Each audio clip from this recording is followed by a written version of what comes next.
Hi, and welcome to an Organized Chaos podcast. I'm Bobby Quarters. Chaos is here with me as well. We just wanted to thank you for watching. Yes. Hey, Bobby. And hey, and while you're here, make sure to like, comment, and subscribe. You can follow me on YouTube as well as Chaos and the podcast channel, which all three of those channels will be streaming this very show you're about to watch.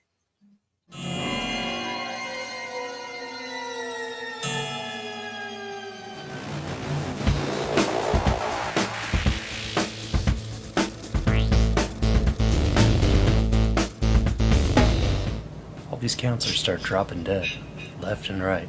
Heinous killings. Turns out, that kid who drowned the year before, his mother came back to that camp and exacted revenge.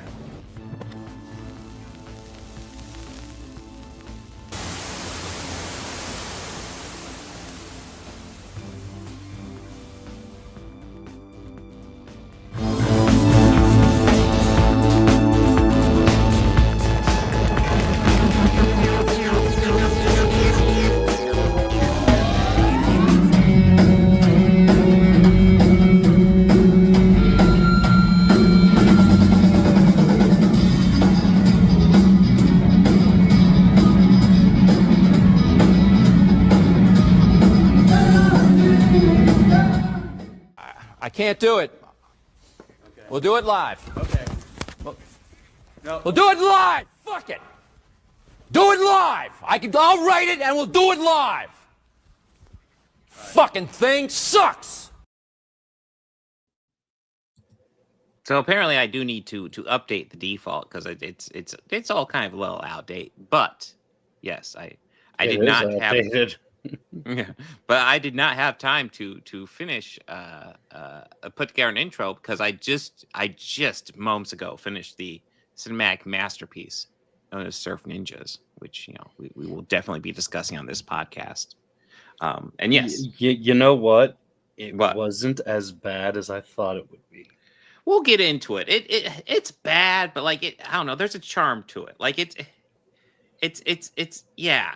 we'll get into it. But we are also discussing the ending of Squid Game, the finale, and then we'll also be discussing the first half of Wednesday season 2. So we have a show, and this even though I don't even have my camera on, I want to stress Elam is here, and this is gonna be once again the best episode of the podcast. As always. If you're watching the newest episode, you are watching the best podcast episode ever in existence. Just my humble opinion. But how are you doing, Bobby? I'm doing pretty good, man. Mm-hmm. Oh, another thing I would also like to inform is that very likely Mondays we probably won't be doing the podcast. It might be kind of a flexible day throughout the week. But we will see. There are changes. I recommend keeping an eye out. Yes, there are changes on the horizon. I am starting a new job, so my schedule and availability is going to be changing. So, and then my availability will fluctuate as well. So it probably works out best if we're a bit more flexible that way. Yeah. But yes. Trying to think, is there anything else to go over before we just dive into movies? No, we didn't discuss an order. No. Well, do you have a preference? Well, I know everyone's here for the Schneiderverse, so true. How about we let's start with Wednesday. Ooh, Wednesday. Wednesday, yes. Wednesday season 2. Yeah, so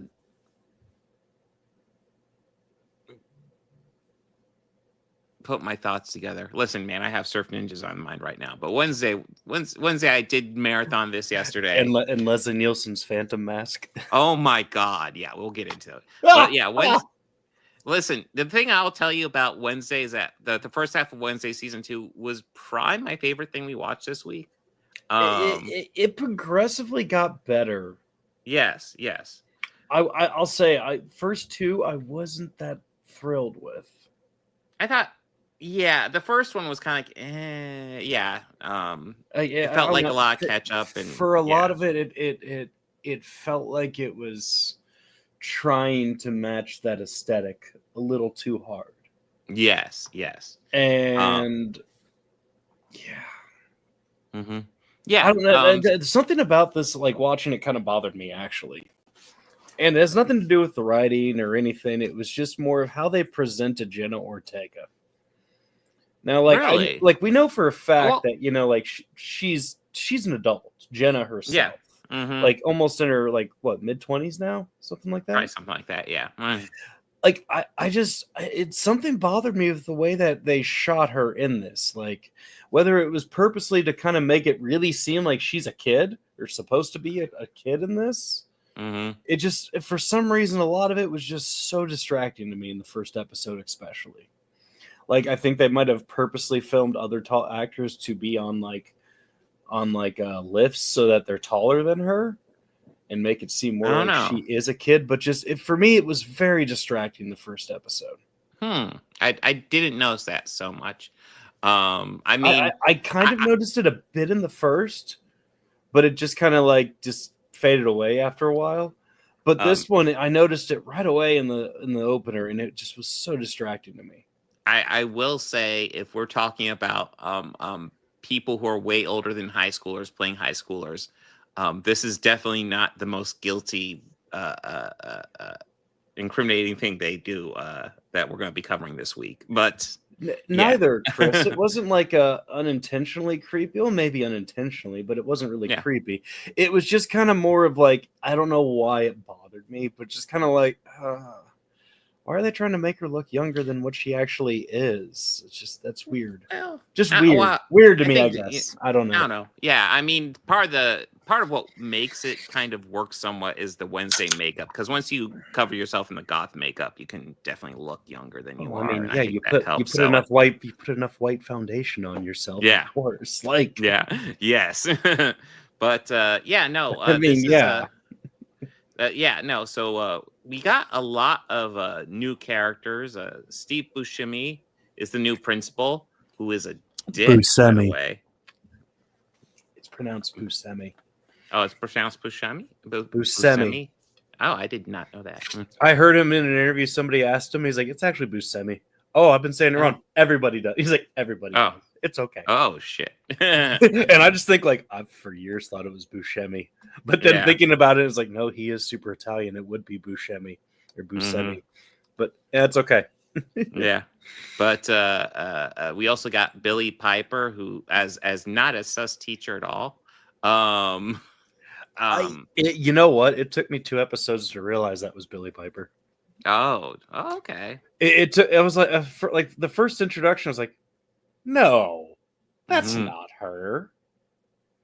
And then like the second one, it showed a little bit more of a close up. It's like, oh, holy shit, that is her. Okay, awesome. But what's almost kind of interesting is like these first episodes have like a whole mystery within them, and then it just kind of ends with the previous like villain, the previous whodunit of the mystery, the last one, escaping and going on a rampage and just going on the loose.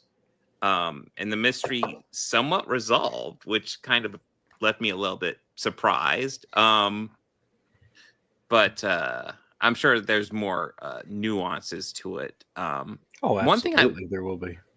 Oh, yeah. One thing I will say is that Morticia and Gomez have a significantly bigger role this season. And I actually am enjoying them more than I'm enjoying Wednesday, which I don't know. I like the Wednesday's shtick I enjoy, but like it makes her a little bit more dull. And like Morticia and Gomez kind of like, I think Catherine Zeta-Jones and Luis Gomez are doing a really good job with those characters. Yeah, he's really shining as Gomez in this season. Yeah. And I remember the last season, I really wanted to see more of him as Gomez. Yeah, they each appeared in 2 episodes, and I was just like, oh, that's not that much. And seeing more of them, I'm liking it, But to a degree, it is almost a detriment to Wednesday because now I'm more interested in their story than hers. And we're getting Pugsley too, and that's actually we're getting a lot more. Pugsley is pretty much a regular as well right now. I don't think we even got that much Pugsley last season, but like they all three or all four have their own story. Obviously, Wednesday's the main story, but honestly, I'm more engaged in the other three stories. Wednesdays is kind of a typical mystery, and it's like okay, but yeah, I'm enjoying this. I do enjoy. I think Fester really just had the one episode, but like how he just randomly meets up with this girl and uses his charms to romance her. They've always played around with that with Fester, and I really did enjoy that. How they always played around how Fester was the ladies' man, and it's just everyone, and it's just more of like, really, yeah. I mean, I'm not like shocked, just impressed. Like, yeah, good work, man. Good work, dude. Like, but speaking of Fester, we got Christopher Lloyd this season as one of the new teachers as well, which I'm nice actually kind of loving that little small cameo of him. It's very nice to see him again after we got him in 2 movies back to back in 2 weeks in a row. So this is like his 3rd appearance on the show. Within a week, within the month. Yeah, that's right. Yeah, Suburban Commando, and then Nobody 2, and then now this. Yeah, and Nobody, Suburban Commando, and Nobody 2. Oh my God. Yeah. Yes, we've had him featured quite a bit for a while now. Yeah, I guess 4 weeks in a row he's been in. 4 weeks running, Christopher busy Lloyd. Man. That's like the most I think any actor has appeared on the show consecutively. Possibly. No, if we go back, I think it is. Yeah, if we don't cast that god awful Fast and the Furious franchise. Yeah. Well, that's the only, like if we don't count like I'm the looking franchise at you. stuff. Oh, you would. You would. You would because those you movies would. Were Shame on you. They're dumb fun. Deal with it. No, they aren't. No, they aren't. The movie next some week. Of them are dumb fun. The movie we're watching next week will be dumb fun. Okay. What are we doing next week anyway? Well, we'll talk about that at the end of the show. Yeah, we'll get to it at the end. You could open up a tab. Curious what you're referencing. You can open up a tab on your end. It's already highlighted. Well, you know what? I have my screen open right now. Hey, Ashton, how's it going? Hey, but yeah, so overall, I'm enjoying this. I don't know if I'm quite enjoying it as much as last season. Yeah, but yeah, I kind of like the lore they're building towards. Yeah, and I don't know. I have a feeling that we're going to see Gwendolyn Christie because I've seen like them doing stuff, and she's there. She hasn't appeared yet, but she's going to be in the show some point. So, yeah, I'm kind of interested how they bring her back because, she's very dead. But supernatural stuff definitely exists in this show. So, I guess I guess it's the most positive I'm going to be this week, and I'm saying I enjoy this. I'm enjoying it. Oh, so you said this is the most positive you're going to be this week?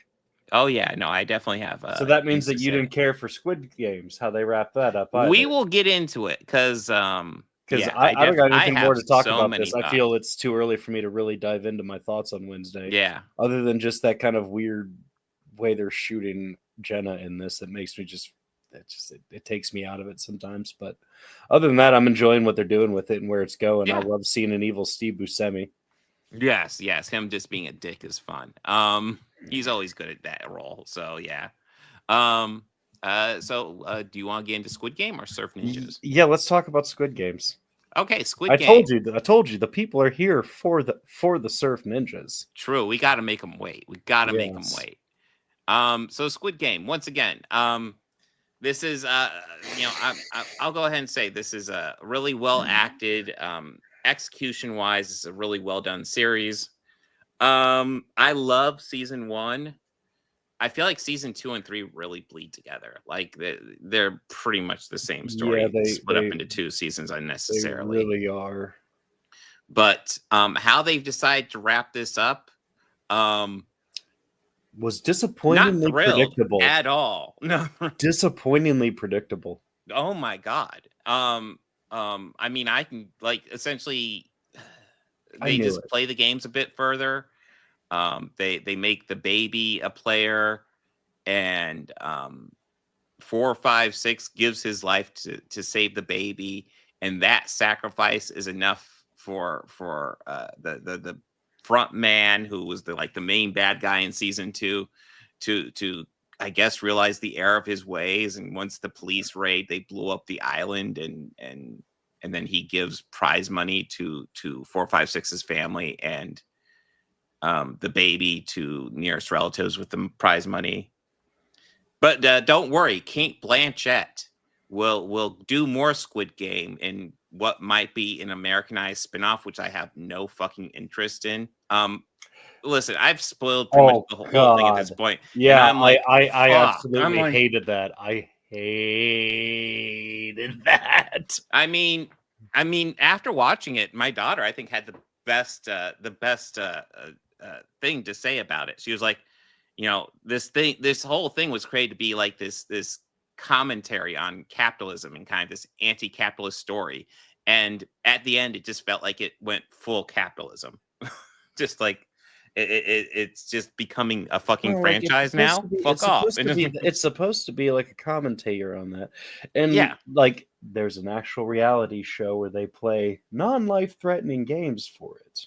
Yes. There's all sorts of is branding and cringe as marketing and fuck. merchandising off of it. hmm Like I saw salt and pepper shakers like the guards. I just That's gross. That's like come the fuck on now. yeah. Like I don't even know what to do with this anymore, man. Yeah, it is completely fucking baffling. As silly as I found all of it, like the Mhm. first season before it even came out, before I even watched it, just the concept and the idea of it, I was like, Mhm. oh, it's a commentary on that where these people compete for a game of life. I went, that sounds absolutely stupid. Mhm. Like, See, I like season 1, but I feel like it needed to end there. Just wrap it up. yeah, I kind of felt it would And just be yeah. better if like this company or organization or entity or whatever it is just remained a whatever it is. Mhm. We Which I didn't guess need it to- technically did, It but did. But I mean- man, I'll say the one thing that I was wanting to happen that didn't happen that I was very disappointed at. what was it? I was hoping that rogue guard was going to make Mhm. her way to that room with all those elites in there and Yeah. just start mowing them down. Oh, dude, I was so disappointed. Those elites. I imagine they just survived. We don't get a death scene for those pieces of shit. They like, did. I'm "Oh." sure. Yeah. It's And like all of them, I "Oh." wanted to die, especially the Yeah. one who was rooting for the baby to die. Like Listen. him, I'm just like, I want you to die, but I want you to die last. Yeah, and I want man, it to hurt. Frontman was made to be like kind of like the main villain, especially after season 2. And I was kind of expecting him to die as well instead of having the fucking weird heel turn. But I could live with him living. But like those elites, just for catharsis, need to fucking die. I cannot stress it enough. General what? principle alone. Figure out. What I might have really dug this if season 2 kind of ended with like them winning, and then like they just spend like an episode or two putting the elites through the Squid Game. I would have been down for that. Just seeing them die, just terrible deaths. Mm-hmm. But as it is, it's like just nothing gets resolved at the end. 456 goes on this bold mission to end the Squid Game. Pretty much completely fails. I don't see how you can see this as a victory whatsoever. Yeah, I love season 1. I recommend watching season 1 and then fucking stopping. Maybe even stopping before the end of season 1, before they get to the thing that leaves off with the teasers for season 2. Because I even remember when I watched season 1, I was like, why are you teasing a season 2? Fuck a season 2. End now. Yeah, I'm very disappointed with how this wraps up. Well executed, well acted. The set designs are very cool. There's on a superficial level, this is a very well done series. yeah. I wanted to get into these last 2 seasons, but no. Now that I've seen them wrapped up, so fucking disappointing. God, anything you want to add, Bobby?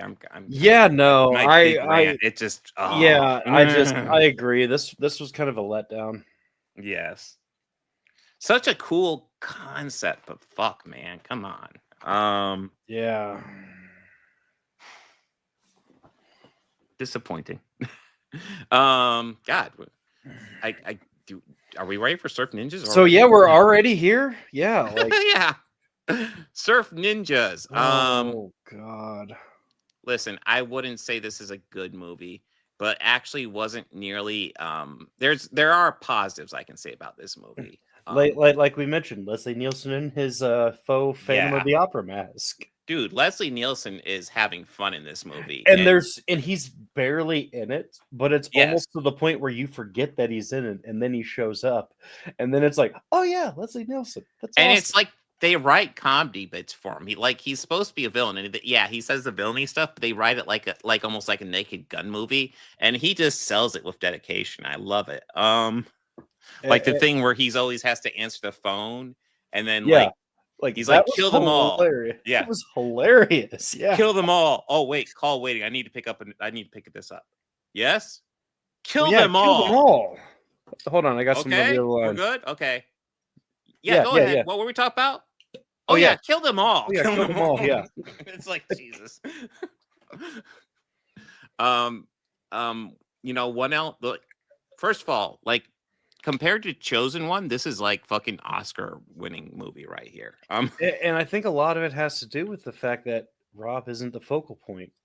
No, actually, one of the elements I do appreciate about this, Rob Schneider, like you have these 3 high schoolers, and we'll get into that. Well, but obviously one's just a white kid, and then the other 2, it's Ernie Reyes Jr. and then his younger brother. The Ernie Reyes Jr. and his younger brother are supposed to be the king and the warrior prince of this mystical island. I don't remember what it's called, but throughout the movie, Rob Schneider assumes he's supposed to be the king, and I kind of appreciate how throughout the movie Rob Schneider's assuming he's the white savior, and he absolutely isn't. And the fact that he's assuming he's a white savior is a joke throughout the movie. They're like, stop it, you're stupid.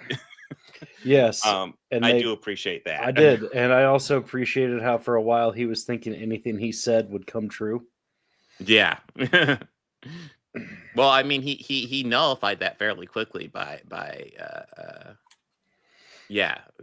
like the theory is he says, what if so and so happens, and that ends up happening, and then he says, what if I lose this power? And he's like, oh no, I lost my power. Well, you see, writers, that's how you fix a problem. Yeah. But Ernie Reyes Jr., who was Keno in Teenage Mutant Ninja Turtles 2. He was also Leo in the first one under the suit. Oh, was he? That's cool. I think it was either that one or 2, but he played Leo in the suit in one of them. But his father is in this as well, playing Zach, the mentor figure that comes to which I didn't really totally see it until I saw the 2 of them standing next to each other in a shot. And yep, there it is. Oh yeah, there it is. That's his son. Okay, definitely. So fun fact: Rob Schneider plays a high schooler in this, and I was like, wait, like he looks young, but he doesn't look that young. And I looked up, and he's fucking 30 when he did this. So yeah, that was a weird casting choice. Of course, I don't know. Like, I almost feel like they should have made a joke about how he's still in high school, even though he's way too old for it, but he just keeps on failing. Because I would believe Rob Schneider would be dumb enough not be able to pass high school until his 30s. I would too. Kelly Hu is the romantic interest in this. Very young Kelly Hu, by the way. It's kind of shocking how young everybody is in this movie. there are elements to this I enjoy, but I still won't call this good. There are definitely like midway through where it was definitely losing me quite a bit. There's this whole storyline, like the younger brother there is supposed to be like the seer. In fact, I think he's supposed to be the king in the seer, and then the other brother's supposed to be like the warrior prince or something like that, I want to say. Yeah. But I know you aren't touching the animated centuries of the Snyderverse, but the sad, scary thing is Norm of the North may be the best leading performance of his I've seen, because he actually tries. I don't know. I think an argument could be made he tries in The Chosen One, but yeah. Yeah, you could tell he was trying in that one. And I imagine he's going to try in Daddy-Daughter Trip. Yeah. And I know it's going to be great. Sure. I only hope you watch this one with your child, Bob, because I would love to hear the kid's reaction to that. I'm actually kind of interested in what her reaction is, too. Because it's going to be terrible. Oh, God, yeah. Oh, well, I mean, easily in this movie. Yeah, there it is. There, if you're watching the video version of this, we got a photo up of his faux Phantom of the Opera mask. Yeah. By the way, he is weak to water, and if you forget, don't worry. They're going to mention it about 50 times throughout the movie that he is weak to water. Oh, I'm wet. Yeah, I'm wet. I'm shaking his hand. That was hilarious. Like he's pretty much a cyborg, and I am trying to figure out how his body even operates if like it's so weak to water. It's like, well, won't his bodily fluids affect it? I guess not. And of course, I'm really thinking too deeply into this movie as well. And he primarily operates off of an island. Yes. But yeah. Colonel Chi, I want to say. But yeah, essentially, these two brothers, that's their adopted dad. He gets kidnapped by Colonel Chi, and they go on a mission to save him. I thought the Game Gear thing, like that plays throughout the movie, that is really fucking weird. It was a Game Gear, wasn't it? Yeah, the younger brother here has a Game Gear. In fact, if we could pan down, he'd probably be holding it. But the Game Gear plays this video game called Surf Ninjas. By the way, this is the title and the whole concept of this movie is the most early 90s thing ever. Surf Ninjas. Yeah, it God. It just applies to things that were cool in the 90s, surfing and ninjas. Yes. And then they tried to make Rob Schneider cool. Now Rob Schneider with Rob Schneider is a surf ninja with his red hairdo. Yeah, that's how you know he's a high schooler. But yeah, the kid has a Game Gear called Game Gear and a game in it called Surf Ninjas. That tells the future. Yeah, it pretty much seems to show the future and the present. Like you can, like he loads up the game and it will show him the evil ninja sneak into the house, and he plays it like he's playing a game. But when you watch it, he's actually just watching what's happening. Yeah, and he's also kind of controlling his brother's movements. Yeah. He can control his brother's movements. He can use it to kind of hack the Colonel Chi's cyborg arm. Cyborg armor, yeah. This is a very silly movie. That's actually a pretty menacing poster for what this movie is. We never see Leslie Nielsen surfing on a surfboard. No, we never see Leslie on a surfboard. And you know what? I think that would have made the movie better. I would have loved to have seen these surf ninjas actually do ninja stuff while on surfboards. Instead, they're just ninjas that happen to surf occasionally. Yes, Chris. It was South Park that started that. Mm-hmm. Oh yeah, the Rob Schneider is a carrot. Yeah. Rob Schneider is a stapler. The carrot one is still funniest to me. Yeah, I don't know. I love the stapler. But stapler is pretty fun. Now he's going to find that life is a little more challenging. Yeah. Because, I mean, also, that's like every movie trailer from that time period. Oh, yeah, very much so. Well, it was also Rob, there were lots of trailers. Rob Schneider is an animal. Rob Schneider is a woman. Is a hot chick, yeah. Yeah. Is a whore. Okay, that's more the trailer, the poster I was seeing. Yeah, Rob Schneider is very much not a ninja in this, by the way. He is the token white guy in this movie. Yeah, he is absolutely the token slapstick white guy. And They treat him as a joke, which is all the respect he deserves. So I appreciate that. So, and I mean, this was at least still when he was better for playing side characters and one-offs, and almost like this, I kind of feel like this would be paired nicely with like Judge Dredd or Demolition I was about ready to Man. say, especially like this works well with Judge Dredd, because Judge Dredd, he is the goofy sidekick in that. Demolition Man, he's a side character, but yeah, he doesn't have that big a role, which might be why that movie's distinctly better. But no, it's better because of Benjamin Bratt. It's also just a better script, but yeah. Oh yeah, exactly. In so many levels. So many levels. Dennis Leary and the Rat Burgers. Yeah, absolutely. Oh yeah, dude, Dennis Leary's awesome, dude. But yeah, yeah, this is most early '90s thing possible. Yeah, I don't know. Yeah, like I said, I don't think I considered this good, but no, but I would say that this was either. one of the better things that we watched this week. Yeah, like I said, even Wednesday, I would say is probably my favorite. But even that, like, yeah, I will say of the things we watched, this is probably the worst executed. But absolutely the worst executed. Yeah. Like Squid Game is really well executed, no matter what you say about the story, which is the story wasn't that yeah. great. Yeah.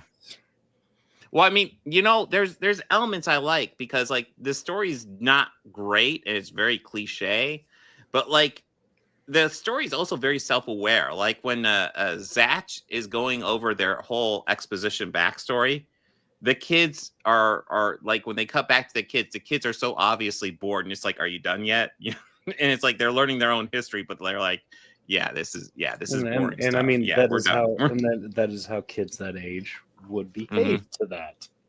Well, I mean, I'm not gonna lie. That's also how me as an audience member. Yes, I was as well. I'm not gonna try and. I'm right with them. It's like, yeah, we're done now, right? We're done. We're not. Yeah. But yeah, I will say I was not expecting Leslie Nielsen in this, and that was a joy to see. Hey, fun fact: Chris brought it up about Demolition Man has the shells, which we have Rob thank for that brilliant. Yes, that delivery was great. So I've heard various different theories on it, and I think the most famous I've heard is that they are the bidet controls. Oh, which that makes sense. Also, I've heard another theory is where you take two of them and. I'll let you figure out the physics of that. I can't think of a single way to use them that wouldn't be not particularly effective and scratch up your ass. Or at least, pleasant. Yeah. So the bidet controls is the best that I've heard. Yeah, bidet would actually be very pleasant. But if that was the bidet controls. Yes. But this was good. This was all right. It was a nice dive into it, and I believe next week we are also getting into another Schneiderverse pick. Yes, we are. Yeah, are we done with this one already? Yeah, we are. Wow, this is a quick one. We hammered this one out quick. Yeah, well, I mean, I guess like for what I think Wednesday in particular, I don't have a lot to say. Yeah, well, like I said, it's still too early. We're still in the middle, to like start dissecting it or anything like that. I will say the first half of the season didn't thrill me, but it was okay. Well, I really like Morticia and Gomez. We could pad some more time out by talking about some current events. Ooh. So when's the last time you walked inside of a Cracker Barrel, Bob? Oh God, it's been a while. Like I have a lot of friends people getting outraged over it, which I find funny because I mean it's so stupid. Oh my God! To me, it's almost like no matter what, and I mean this may be hell. I'm sure it's okay with this crowd, with our people watching, but I have never been I'm not gonna go out of my way to pull over on the freeway if I'm traveling to eat at one. No. Now, I mean, if I had to pick between a state-run rest stop or a Cracker Barrel to use the facilities, I'm gonna pick Cracker Barrel every single time. Yeah, that's high praise. I mean, yeah, I'd rather poop in one than eat in one. Yes, but I think it's funny.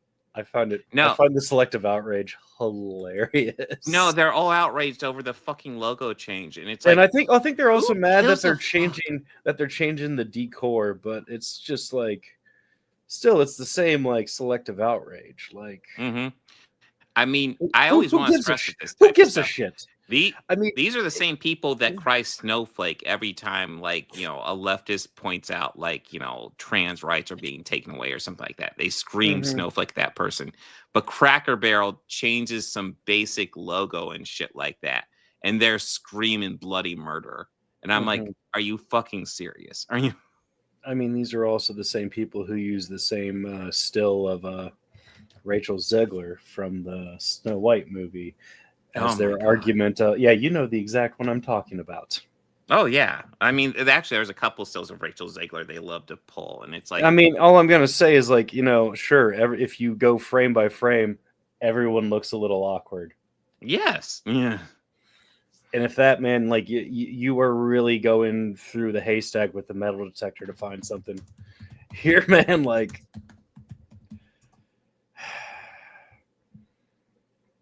the selective outrage is pretty hilarious. Yeah. Yeah, let me see if I can pull this one up, because this one is hilarious. Okay, here, give me a few minutes. I think I can pull this up, because I think you'll enjoy this, Bobby. I think. Oh, I'm sure I will. Come on, let me... So, fun fact, I tried to order myself one of these, like the shirt I'm wearing today, and I got it. Wasn't paying attention to when I ordered it, but I got it, and I opened it up, and I got this. Now, clearly, as you can see, this is a little too small for me, but one of my buddy's kids is going to be getting a new Superman shirt here soon. And Target is dying. How sad if they didn't bend over to the orange bit. Oh, yeah. Well, so many people are submitting to, the count of mostly Crisco. So, well, I mean, Target decided to move, like after they got all those, fucking snowflakes who were offended by their pride stuff at the front of the store. But Target decided, okay, we'll move it to the back. We'll capitulate. Since then, their numbers have been tanking terribly. The same crowd. So the same crowd that got outraged at all the Pride stuff. Yes, it's probably the same crowd that crashes Grindr whenever a convention is in town. Yes, but. This video went. I just want to make sure that I understand that correctly. Yeah. Is that right? Okay. Yeah, that's it. Yes. Okay. Cool. By the way, using Grindr is fine, but yeah, it's cool. I'm not trying to disperse that or anything. I'm just saying, like, don't hate yourself, except for. But yeah, being a hypocrite about it isn't. Yeah, being a self-hating person is kind of sad. Like, just accept who you are. It's who you are. But yeah, I guess Fox News released this clip, and it's kind of hilarious. Well, I mean, they are an entertainment. Oh, this. Yeah, Dean Cain doing his ice training. You mean struggling? Like, yes. Wait for it. Oh, you're supposed to climb over that, Dino. Oh man, he's sweating. The hat's already off in that clip. I think the wall is the worst thing. Where the wall was getting. Oh yeah, fucking Ice Agent Dean Cain. What a fucking joke of a human being. I don't know what else to call him at this point. Seriously. Yeah. We're Superman, and he is holding on to that crown proudly. The only Superman not to get top billing in his Yes, theory. in his own show. Yes. But yeah, I mean, I think it's great that Terry had the top billing on it. I think that's awesome that she did. Dude, I think Terry need a better Superman. I'm sorry. Yeah, she deserved one.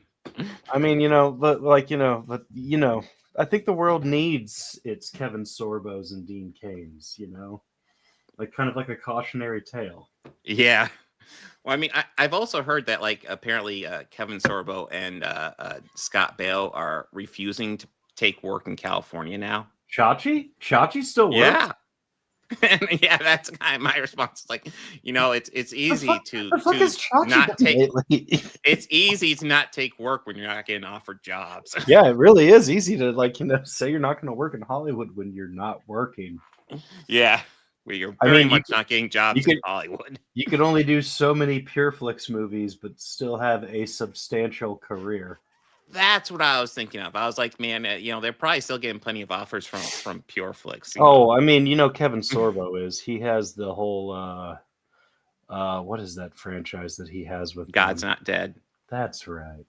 Yeah. I watched that first movie. And I have too. It's just. I mean, I swear, after every argument that his character presented, it's almost as you can just get it. After it, and it's just more of like, wow, talk about your fucking straw man arguments. Mm-hmm. Oh yeah, no, his whole character is designed to be a straw man, be torn down. And it's like, you don't want to actually debate. And I think it's so funny, and I find it funny that a streaming company that's based off of like theological and like faith-based entertainment, right, would write such good arguments for atheism. Yes. I kind of find it a little funny, which is why I say that the first one is incredibly entertaining for that aspect. Dude, I love like the main characters like Joss Whedon.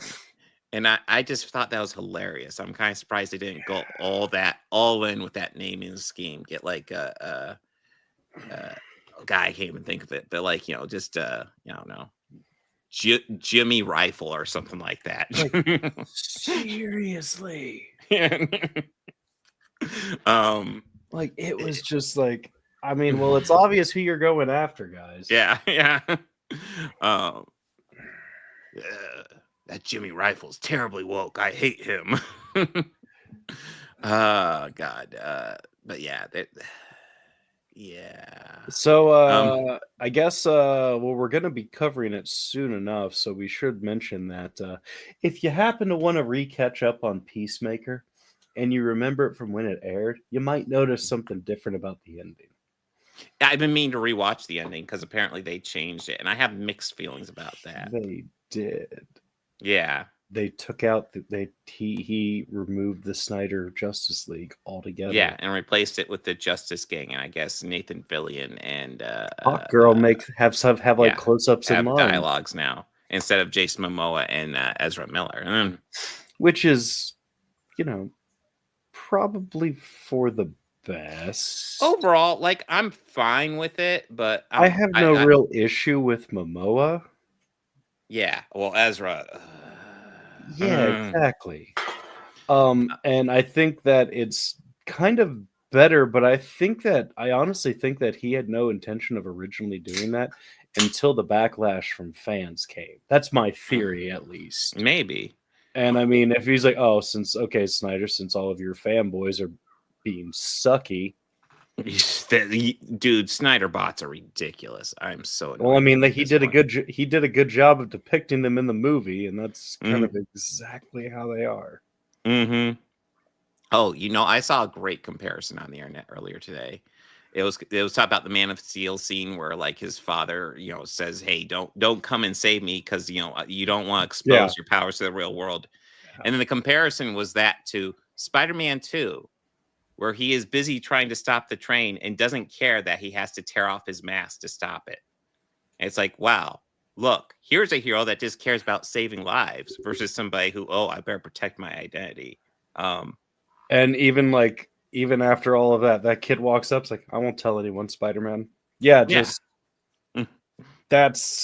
I think that's one of the best things depicted in a superhero movie, and handling that, like, and I know I've heard people say that the Raimi movies are too goofy, but it's like he understands. That's part of the charm, though. Well, A, you don't understand Sam Raimi, and B, he understands Spider-Man and the source material. Like, he understands the idea Stan had with it, and that in that scene, and I mean, okay, and a lot of it came from, like, I think the first two had this aspect, but then again, this was a trend in filmmaking at the time, was like, especially for set in New York, it was a sense of camaraderie because, I mean, obviously the 9/11 attacks happened, and that was a common thread. And, you know, sometimes watching them back through a modern lens, it's nice and admirable. In both the Spider-Man movies, that they track, and I don't even think about them as they're only in there as, like, pandering to, you know, U.S., you know, pride and rah and all that. But, like, but in 2, though, I think it stands out more just because after all of them were saved on there and Doc Ock comes, all these New Yorkers just, no, you're gonna have to go through me, man. Like, no. He does, but, like, they stand their ground. Like, that train scene in Spider-Man 2, just that's a huge part of the reason why I still call that my favorite superhero movie, because it is.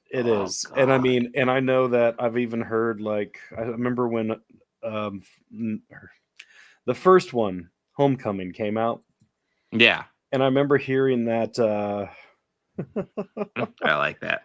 Yes. I like that, Chris. Moopsy should visit the White House. Moopsy should visit the White House. Moopsy. Squiggling around.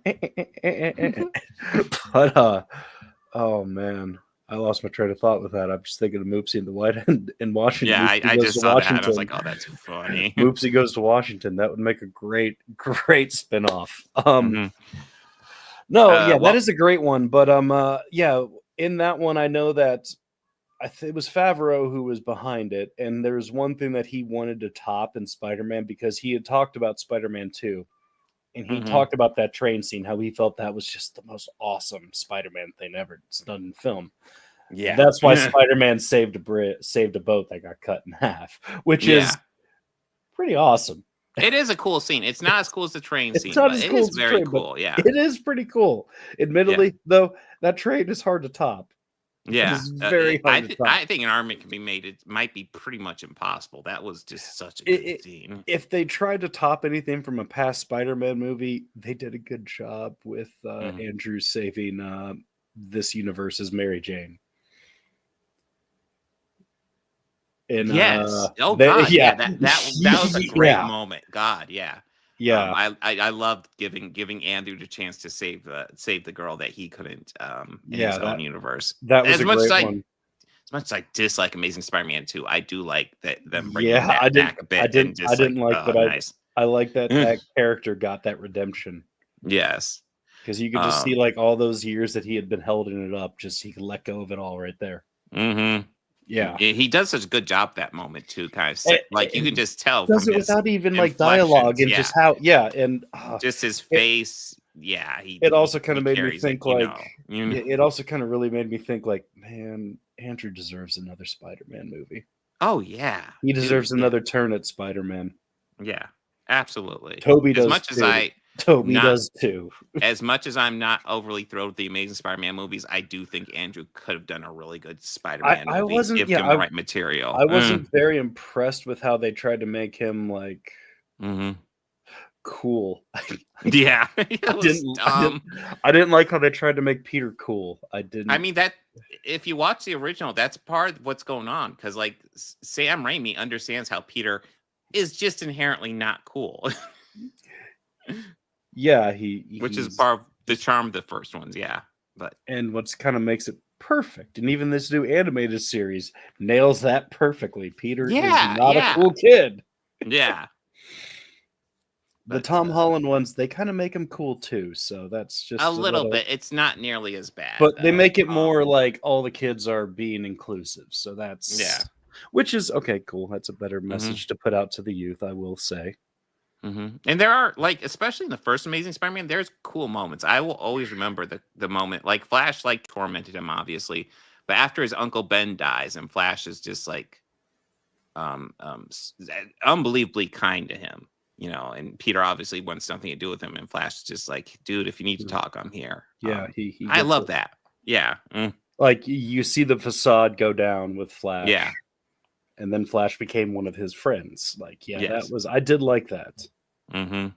All the complaints I will throw at those movies as a moment where I was like, that was nice. That was,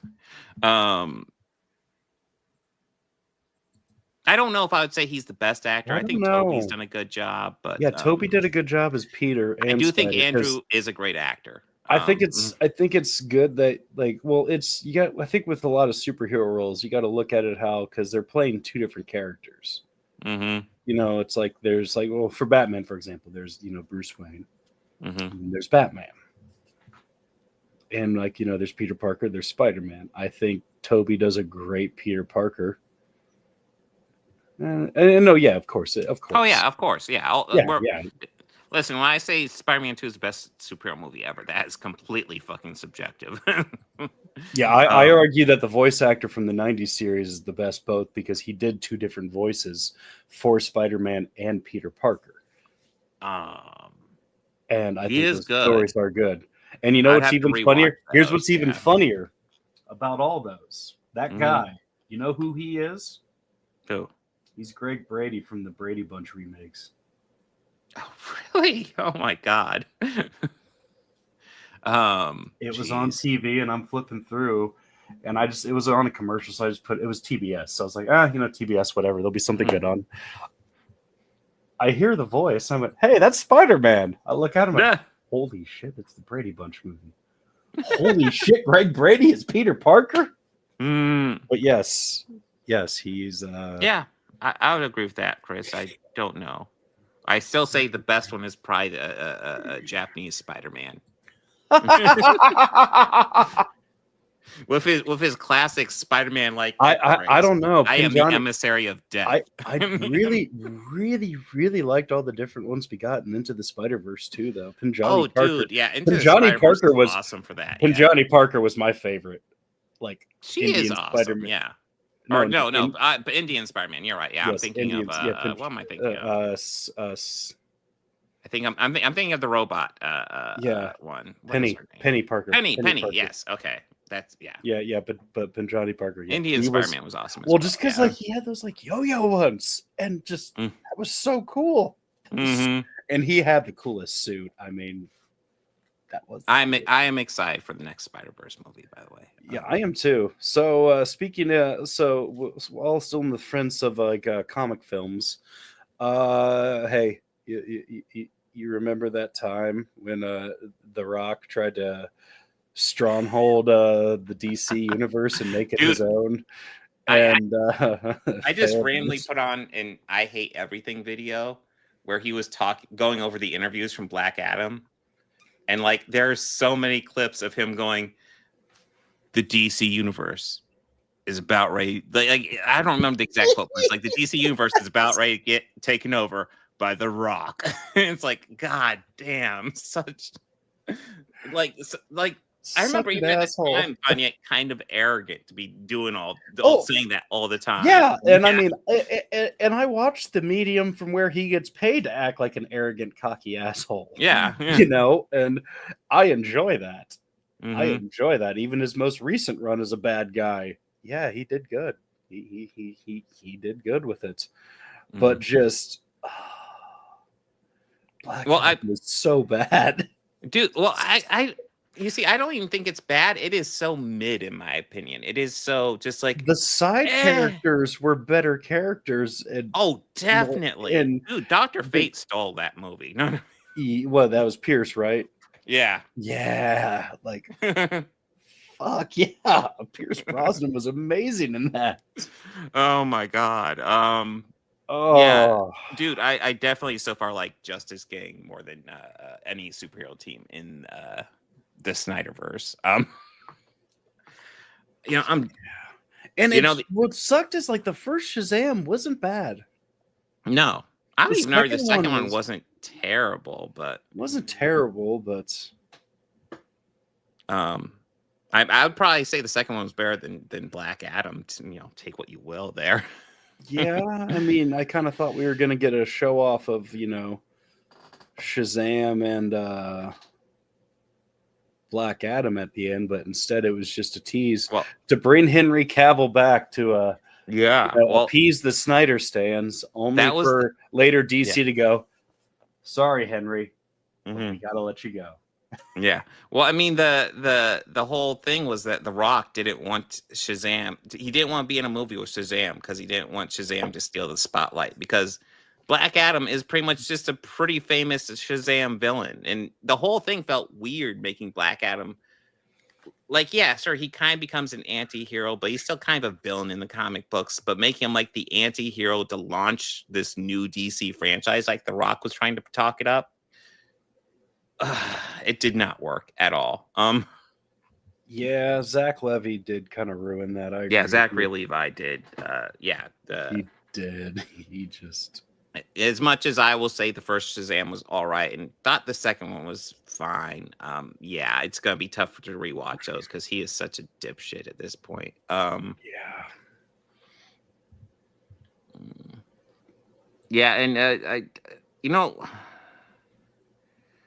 like he does a heel frequently in wrestling, pretty much except when he was really popular. And Bobby, maybe you can update me a bit more. Yes, he was. He was still a heel, but he was a baby face when he first started. But like I guess the fans kind of made him go heel because like no matter what, they would always chant "Rocky sucks, Rocky sucks." And this is like when he was going young Rocky Maivia, like happy, full of. Going out like that, had a whole feathery gimmick and all this on him. And then he joined what was like a militant group of mostly African American called the Nation of Domination, which is my favorite heel faction of all time in WWF, actually. Like, I mean, they stood out in the ring and then would just hold their fists up in the air and would just do that. Like, yes, that's awesome. And also they had one white member in it. Owen Hart from Canada. But and then he went on to the stratosphere and became The Rock. Yeah. And I mean, through a lot of the times he was still like that arrogant, cocky guy, but like, he's still believe it or not, in those times, Stone Cold Steve Austin was the babyface. the guy who's like, drinking beer, driving a Zamboni down to the ring and crashing it in. Driving a beer truck and spilling beer all over everybody. That's the good guy. That is true. He does look different in Smashing Machine. I haven't seen anything from that really thrills me, but it does look like he does look different. I'll give him that. Oh no, I saw that, and I saw a trailer for that, and like the whole time I'm going, okay, this voice sounds so familiar. Why can't I place this voice? And then it said starring Dwayne Johnson, going, holy shit. And then looking, okay, I kind of see it. But Chris, your comment here, that's kind of where I was going for, because I was like, okay, like especially when he was promoting the DC stuff, he was coming off as such a fucking heel.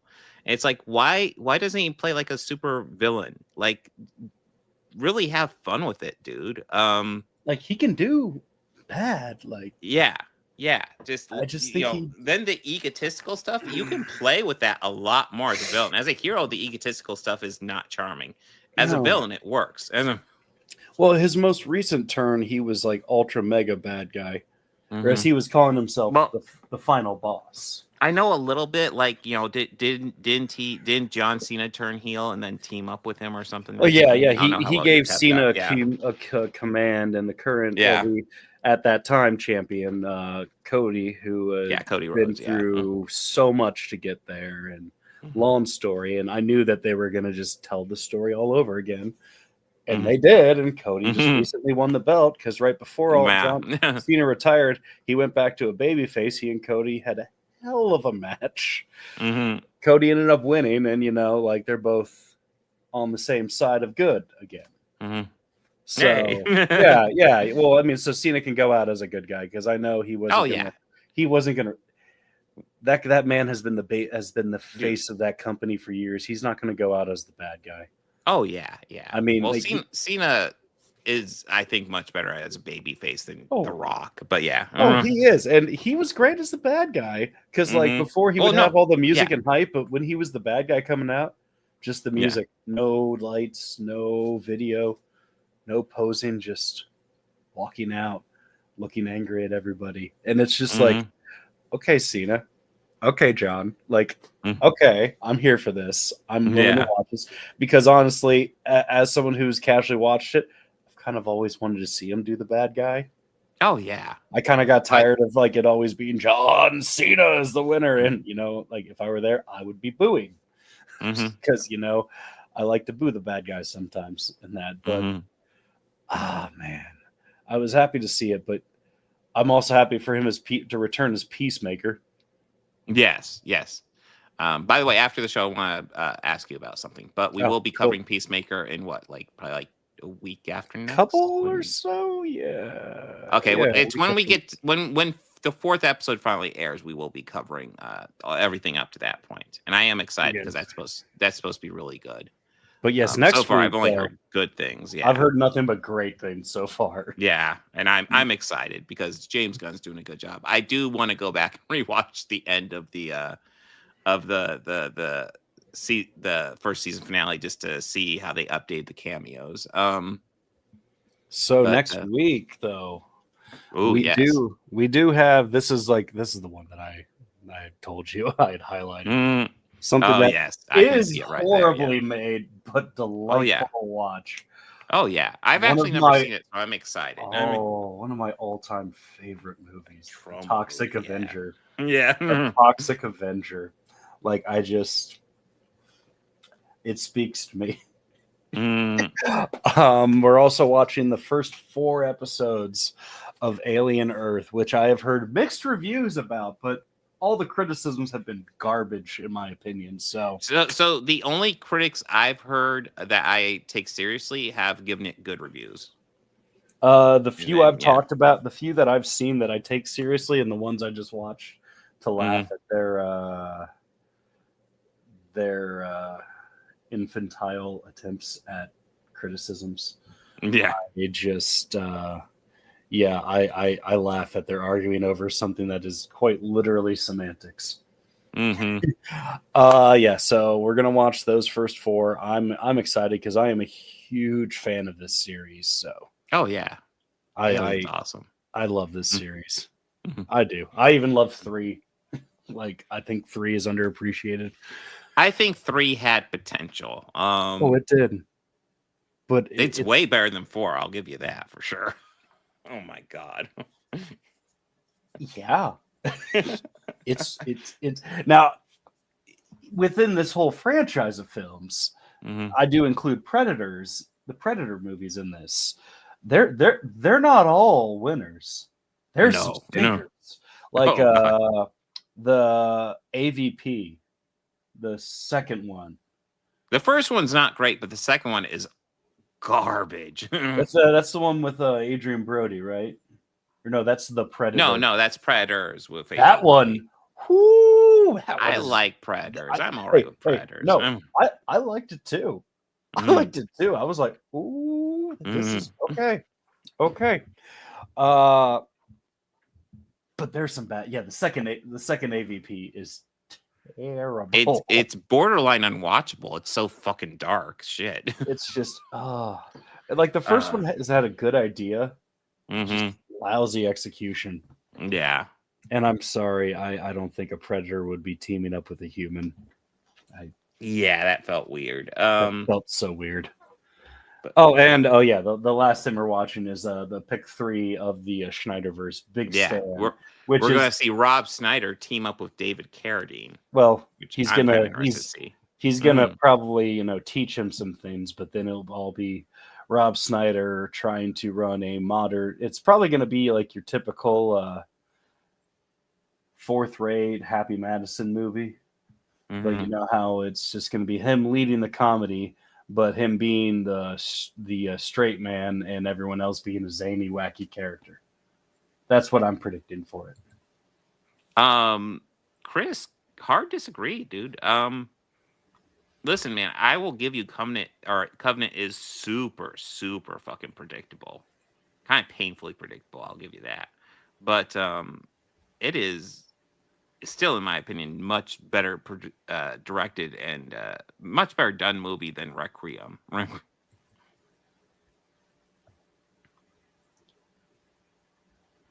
But Requiem. Yeah, Requiem. That was the second AVP movie. Yeah, I don't know. Like, you see, Covenant was rushed, and I feel that left a bad, and since Prometheus left a bad taste in somebody else's opinion, like mouths, because nobody knew it was an alien movie until like midway through it, and I feel like because of that like people felt betrayed, and now like, oh, I have to add this to the lore. This is again my opinion of it. Yeah. But I think Prometheus is the best way to really start telling this story, because honestly, I'm one of those few people, or I guess I'm one of the percentage of fans who want to know more about it. Like, I want to know more of like what happened to Shaw. Like, I've read theories that part of her DNA are within the Queen alien. Yeah, I want to know more about that, and I feel like Ridley had more to tell in that story. And I want to know more.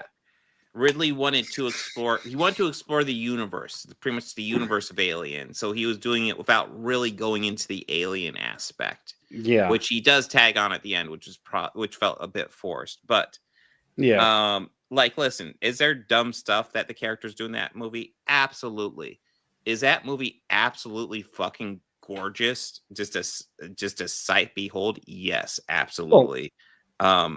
There's pluses and minuses to it, in my opinion. But like, if you just want to watch like a beautiful movie, Prometheus, oh my god, it's a gorgeous movie.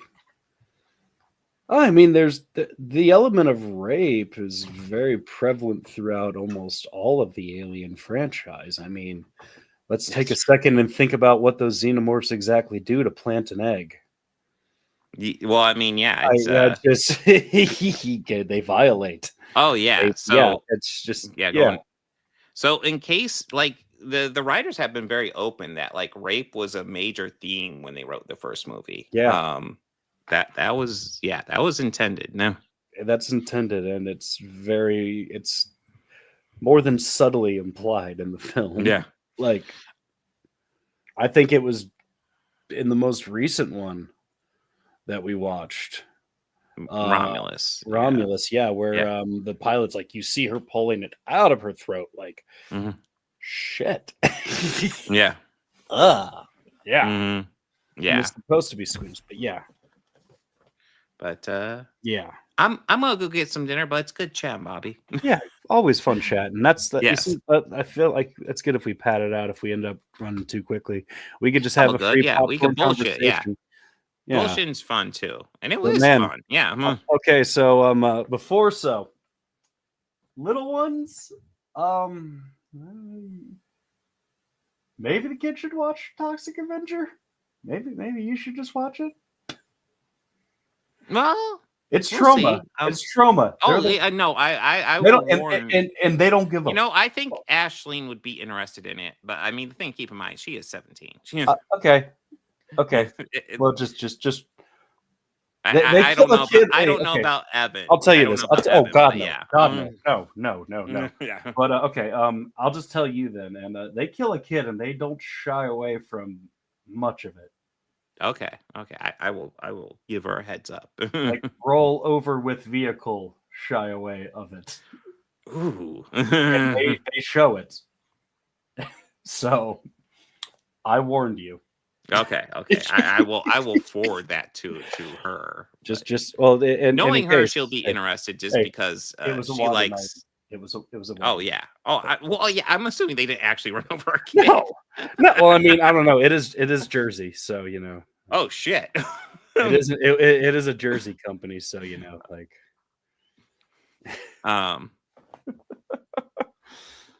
Yes, I am looking forward to actually checking that one. Good, I'm happy. And if you want to, we could maybe later watch the other three. Oh shit! They only Yeah, maybe get we better. will. They only Yeah. get better. Like I said, well, when we get to the new one, all I want is I want Peter Dinklage to go for the Academy Award in that movie. That's what I want him to do. I want him to like chew the scenery like he did in like seasons 2 and 3 of Game of Thrones. That's what I want. Yeah, yeah. I mean, not in like a beautiful, elegant way like he did in Mhm. that. I mean, I want him to like gnaw on it, like Mhm. chewing mouth open and everything. But let's see. So I should be live on Wednesday with the Shellcast, and then Thursday I'll have a solo stream. I have a comic book poll up for that right now. When we wrap this Schneiderverse up, I will get a new poll up for the second Schneiderverse. Oh yes. So yeah, and then we will be back for the podcast sometime next week. Keep an eye out for We're gonna plan for the it. days. Yeah, we will keep an eye out for it. I will post it on the Bobby Quarters Facebook or the Blue Screen or the Blue Sky. Mm-hmm. Yes. But anything you want to add? No. All right, guys, party on and be excellent to each other. Take care.